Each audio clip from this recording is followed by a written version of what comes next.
This is a regular 12-volt lead-acid battery. Today I'll show you the best way to charge it. This battery has a capacity of only 7 amp hours. Although I'm showing this small battery here, everything I explain in this video can also be used to charge larger car batteries. I charge the battery with this device. It's a step-down and step-up DC-DC converter. It can step down and step up voltage. You can input absolutely any voltage, and the output will be up to 36 volts and a maximum current of 5 amps. The current can also be adjusted from 0 to 5 amps. This device is called the ZK5KX. With it, you can not only charge batteries, but also turn on absolutely any device and charge any type of battery.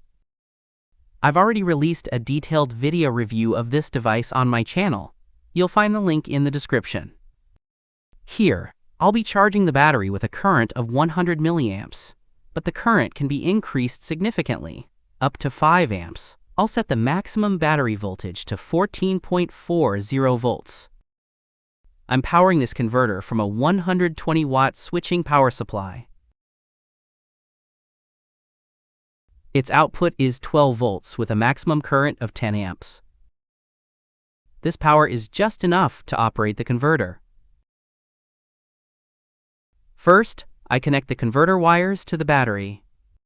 It's very important to observe the polarity, otherwise the converter may burn out. After connecting the wires, the battery voltage is shown on the display.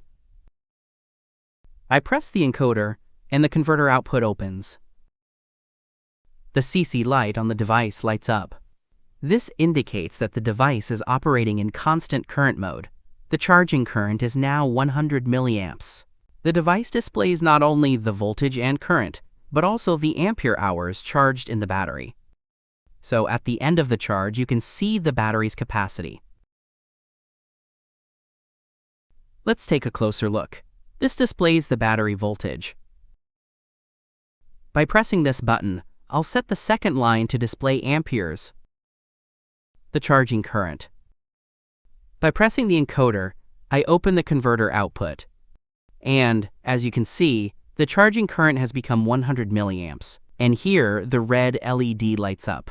I press the top left button again, so that the second line of the display shows the capacity charged in the battery. After the battery is fully charged, it should display 7,000 milliamp hours.